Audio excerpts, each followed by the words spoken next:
एक जंगल में तीन दोस्त बड़े आनंद से रहते थे। कछुआ, हिरण और कौवा। जंगल में सभी प्रकार के प्राणी और पक्षी रहते थे, लेकिन उनके जैसा कोई न था। एक दिन हिरण बोली, अरे वही बैठे बैठे मैं बोर हो गई। चलिए कोई ऐसा खेल खेलते हैं जिसमें सभी को मजा आ जाए। कछुआ और कौवा बोला, हाँ दोस्तों, वही बैठे बैठे का खेल खेल कर बोर हो चुके हैं। अब कुछ नया खेल खेलेंगे। कौवे को हिरण बोली, ठीक है, तो तुम एक बड़े से पेड़ पर बैठकर आंखें बंद करके 10 तक गिनती करो और हम दोनों छुपेंगे।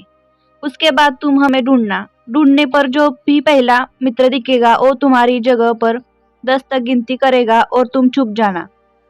कौवा गिनती करने लगा, हिरण और कछुआ छुपने लगे। इसी तरह खेल चलता रहा। जब खेल खेल कर तीनों मित्र थक गए, तब एक जगह बैठकर बातें करने लगे। उतने में एक शिकारी वहां से गुजर रहा था। तभी उसकी नजर हिरण, कौवा और कछुए पर पड़ी। शिकारी ने जैसे ही तीनों मित्रों को देखा, उन्हें पकड़ने के लिए दौड़ा।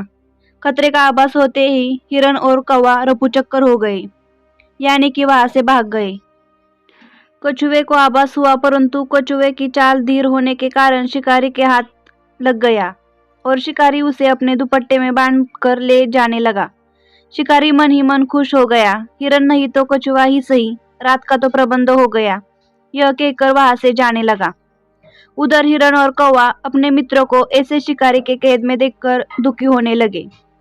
तभी शिकारी भोजन में कछुए को खाने वाला है, यह सुनकर हिरण और कौवे ने एक योजना बनाई। कौवे ने हिरण को कहा कि जैसे ही शिकारी यहाँ से जाने लगेगा, तब तुम उसके सामने आ जाना।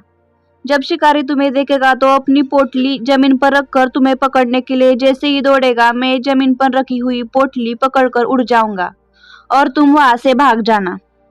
जैसे ही शिकारी वहां से जाने लगा, हिरण उसके सामने आ गई।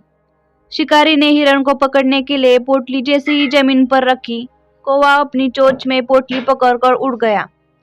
शिकारी हिरण को पकड़ने के लिए दौड़ा और पीछे मुड़कर देखा, पोटली चोंच में पकड़कर उड़ रहा था और इधर हिरण पलक झपटे ही भाग गई। शिकारी निराश होकर घर लौट गया। कौवे ने पोटली को महफूज जगह पर रखा और कछुए को शिकारी के चंगुल से आजाद कराया और तीनों मित्र आनंद से रहने लगे। इससे हमें यह सीख मिलती है कि असली दोस्ताना वही जो समय पर काम आए।